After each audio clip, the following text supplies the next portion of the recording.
कार्यक्रम अब शुरू हो चुका है। सीधे आपको लाइव प्रसारण सुनाते हैं। और 2022 के स्वागत की तैयारी में जुटे ही होंगे।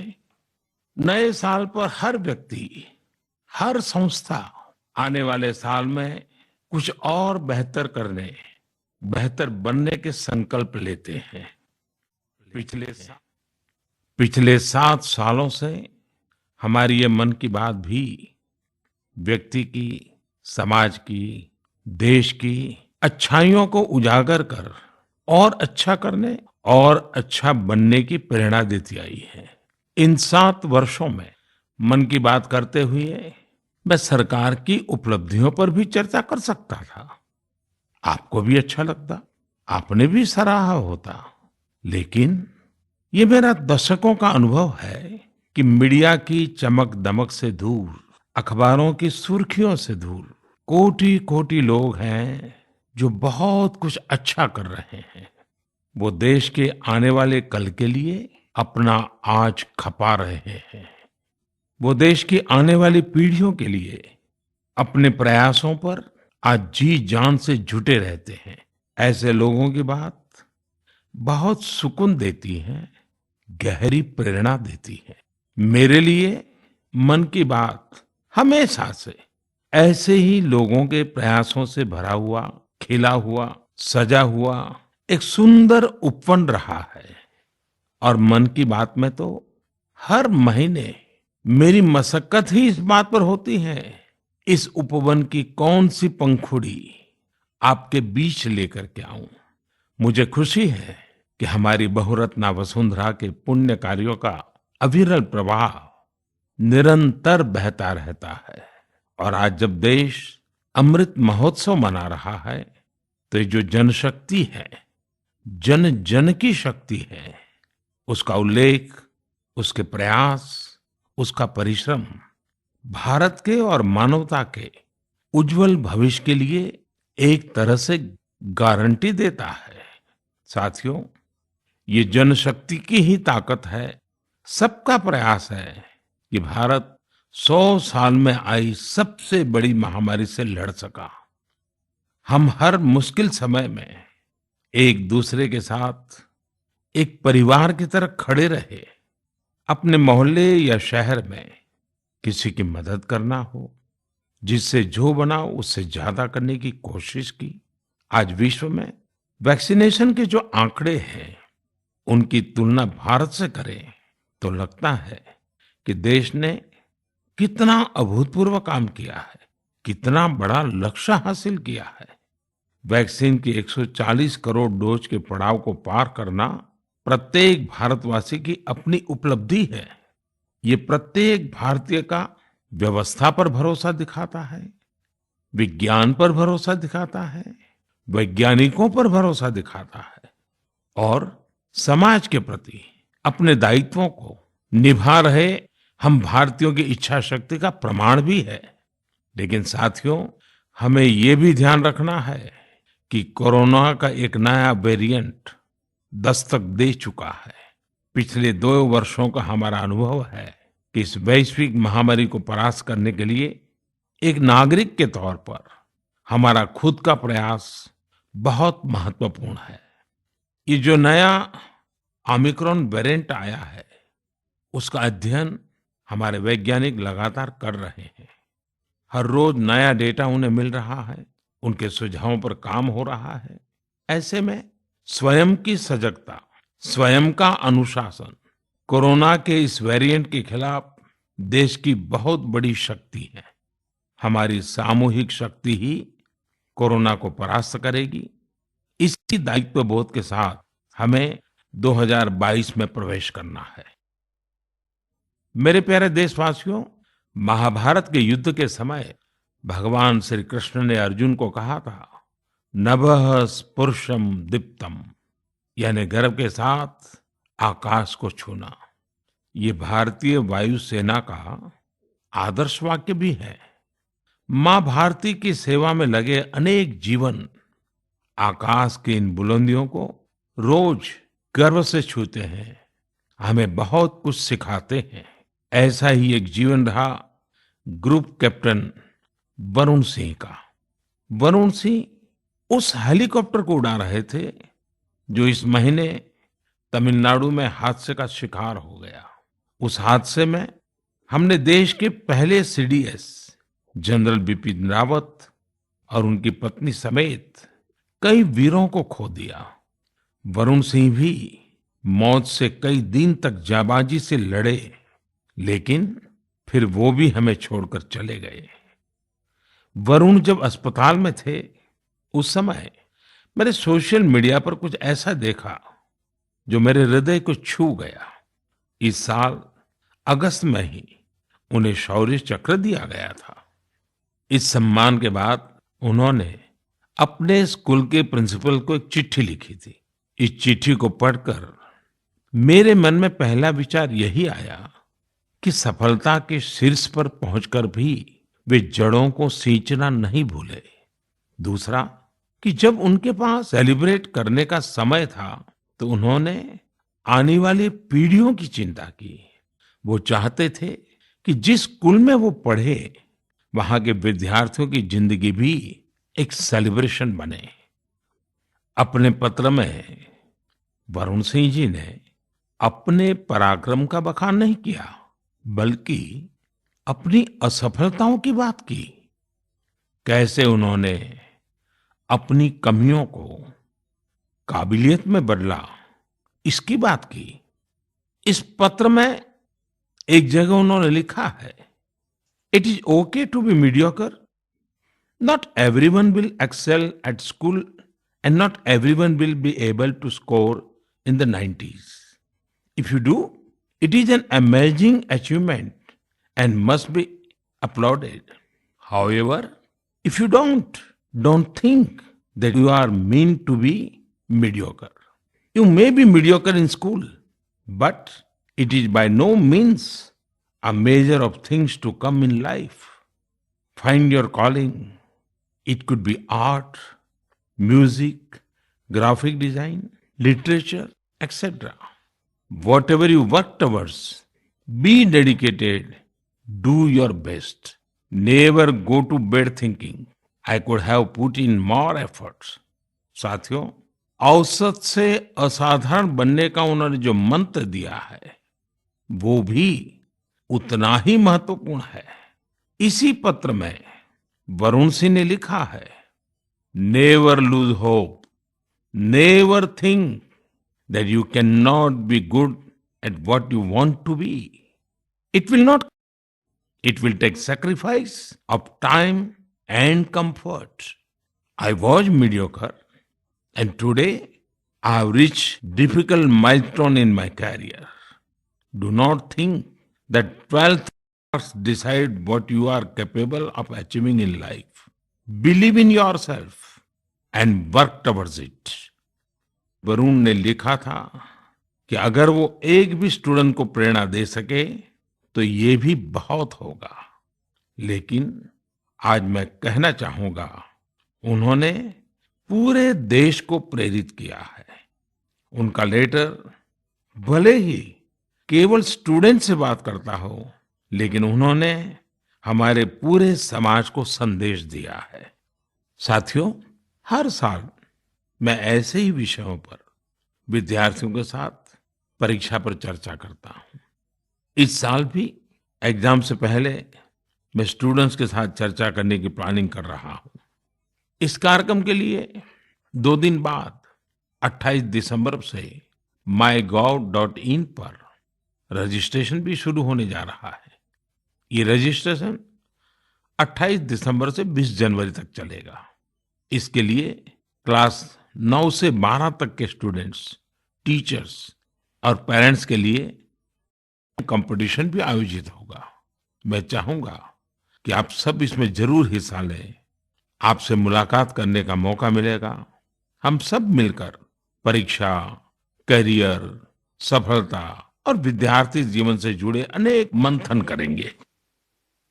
मेरे प्यारे देशवासियों, मन की बात में अब मैं आपको कुछ सुनाने जा रहा हूं जो सरहद के पार कहीं बहुत दूर से आई है। ये आपको आनंदित भी करेंगी और हैरान भी कर देंगी। वन्दे वन्दे सुजलां सुफलां मलयजशीतलां सस्यश्यामलां मातरम् वन्दे शुभ्रे ज्योत्स्नां पुलकितयामिनी पूर्णकुसुमितं नृमण्डलशोभिनी सुहासिनी सुमधुरभाषिणी सुभद्रं वन्दे वन्दे मुझे पूरा विश्वास है कि ये सुनकर आपको बहुत अच्छा लगा होगा, गर्व की अनुभूति हुई होगी। वंदे मातरम में जो भाव निहित है, गर्व और जोश से भर देता है। साथियों, आप ये जरूर सोच रहे होंगे कि आखिर ये खूबसूरत वीडियो कहाँ का है, किस देश से आया है। इसका जवाब आपकी हैरानी और बढ़ा देगा। वंदे मातरम प्रस्तुत करने वाले ये स्टूडेंट्स ग्रीस के हैं। वहां वे इलिया के हाई स्कूल में पढ़ाई करते हैं। इन्होंने जिस खूबसूरती और भाव के साथ वंदे मातरम गाया, वो अद्भुत और सराहनीय है। ऐसे ही प्रयास दो देशों के लोगों को और करीब लाते हैं। मैं ग्रीस के इन छात्र छात्राओं और उनके टीचर्स का अभिनंदन करता हूं। आजादी के अमृत महोत्सव के दौरान किए गए उनके प्रयास की सराहना करता हूं। साथियों, मैं लखनऊ के रहने वाले नीलेश जी की एक पोस्ट की भी चर्चा करना चाहूंगा। नीलेश जी ने लखनऊ में हुए एक अनूठे ड्रोन शो की बहुत प्रशंसा की है। ये ड्रोन शो लखनऊ के रेसिडेंसी क्षेत्र में आयोजित किया गया था। 1857 के पहले स्वतंत्रता संग्राम की गवाही रेसिडेंसी की दीवारों पर आज भी नजर आती है।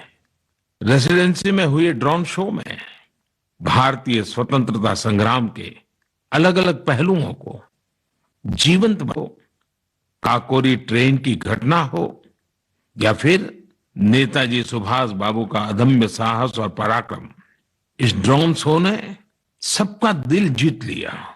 आप भी इसी तरह अपने शहरों के, गांवों के आजादी के आंदोलन से जुड़े अनूठे पहलुओं को लोगों के सामने ला सकते हैं। इसमें टेक्नोलॉजी की भी खूब मदद ले सकते हैं। आजादी का अमृत महोत्सव हमें आजादी की जंग की स्मृतियों को जीने का अवसर देता है, उसको अनुभव करने का अवसर देता है। ये देश के लिए नए संकल्प लेने का, कुछ कर गुजरने की इच्छा शक्ति दिखाने का प्रेरक उत्सव है, प्रेरक अवसर है। स्वतंत्रता संग्राम की महान विभूतियों से प्रेरित होते रहे, देश के लिए अपने प्रयास और मजबूत करते रहे। मेरे प्यारे देशवासियों, हमारा भारत कई अनेक असाधारण प्रतिभाओं से संपन्न है, जिनका कृतित्व दूसरों को भी कुछ करने के लिए प्रेरित करता है। ऐसे ही एक व्यक्ति हैं तेलंगाना के डॉक्टर कुरेला विठलाचार्य जी। उनकी उम्र 14 साल है। विठलाचार्य जी इसकी मिसाल है कि जब बात अपने सपने पे करने की हो तो उम्र कोई मायने नहीं रखती। साथियों, विठलाचार्य की बचपन से एक इच्छा थी, कोई बड़ी सी लाइब्रेरी खोले। देश गुलाम था, कुछ परिस्थितियां ऐसी थी कि बचपन का वो सपना तब सपना ही रह गया। समय के साथ विठलाचार्य जी लेक्चरर बने, तेलुगु भाषा का गहन अध्ययन किया और उसी में कई सारी रचनाओं का सृजन भी किया। 6-7 साल पहले वो एक बार फिर अपना सपना पूरा करने में जुटे। उन्होंने खुद की किताबों से लाइब्रेरी की शुरुआत की, अपने जीवन भर की कमाई इस लगा दी। धीरे धीरे लोग इसे जुड़ते चले गए और योगदान देते गए। यादाद्री भुवनागिरी जिले के रमन्नापेट मंडल की इस लाइब्रेरी में करीब 2 लाख पुस्तकें हैं।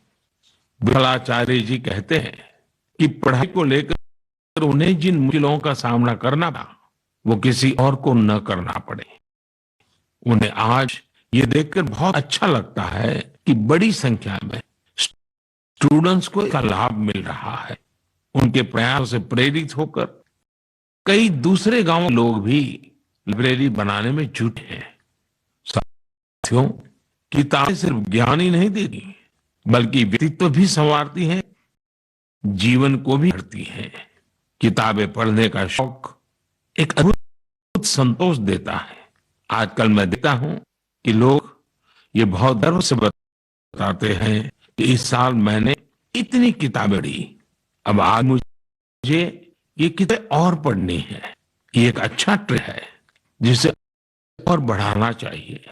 मैं भी मन की बात के श्रोताओं से कहूंगा, आप इस वर्ष की अपनी उन 5 किताबों के बारे में बताएं जो आपकी पसंदीदा नहीं है। इस तरह से आप 2022 में दूसरे पाठकों को अच्छी किताबें चुनने में भी मदद कर सकेंगे।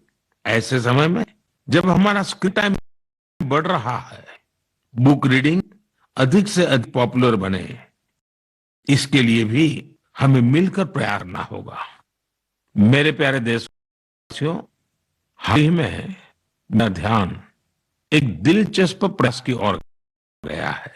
ये कोशिश हमारे प्राचीन ग्रंथों और सांस्कृतिक मूल्यों को भारत ही नहीं बल्कि दुनिया भर में लोकप्रिय बनाने की है। पुणे में भंडारकर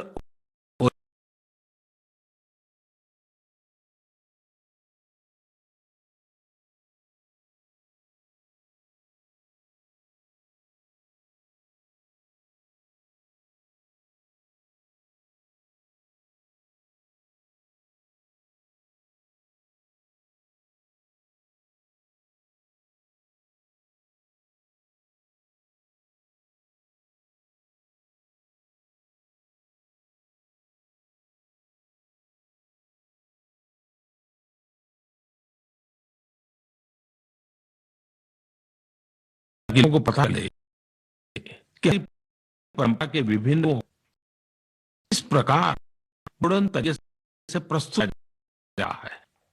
दरबार बैठे लोग इस लाभ कैसे, इसलिए भी क्रिएटिव तरीके अपनाए जाए। साथियों, दुनिया भर में भारत संस्कृति के बारे में जान दिलचस्पी भी है। अलग अलग के लोग ना सिर्फ हमारी संस्कृति के बारे में लोग हैं, बल्कि उससे बढ़ने में भी मदद है। ऐसे वे हैं सर्बिक और डॉक्टर मोहन। इन्होंने एक बाइलिंगुअल सर्बियन डिक्शनरी दी। इस डिक्शनरी शामिल किए 70,000 शब्द का सर्बियन भाषा अनुवाद किया गया है। आपको जानकर और अच्छा लगा कि डॉक्टर ने 70 भी में सीखे हैं। वे बताते हैं कि इसकी महात्मा गांधी को पढ़कर ली। इस कार का उदाहरण बोलिया के प्रोफेसर जे उनका भी है।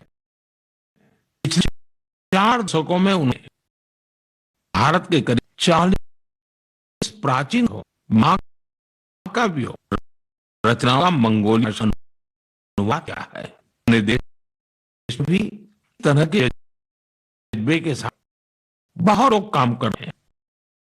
मुझे गोखे सागर मूली के बारे में जानने को मिला, जो सैकड़ों काव्य चित्र लुप्त होने से में जिला भारतीय इतिहास को अपने आप में समेटे दरअसल का अर्थ होता है लाल मिट्टी। दिन में इस कला लाल मिट्टी का उठाता था। में पुरानी शास्त्र और वहां से पलाने लोगों ने दूसरे जो कि लोगों का भी अद्भुत चित्रकला से करा। समय का चित्रकला हो रही थी। मुले ने कल नई जंग में उनके इस भरपूर सभी है।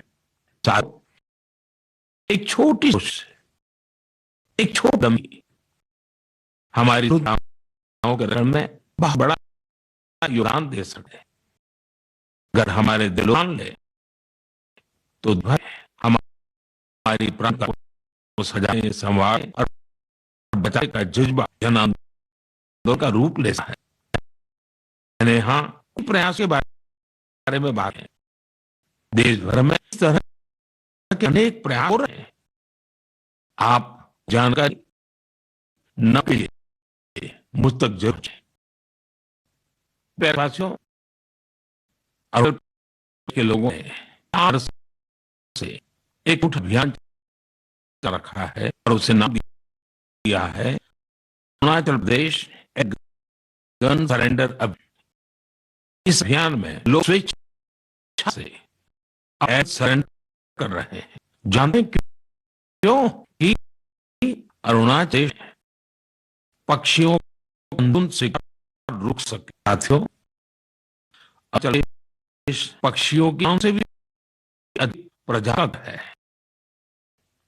कुछ ऐसी जातियां भी शामिल है दुनिया में कहीं और ही जाती है।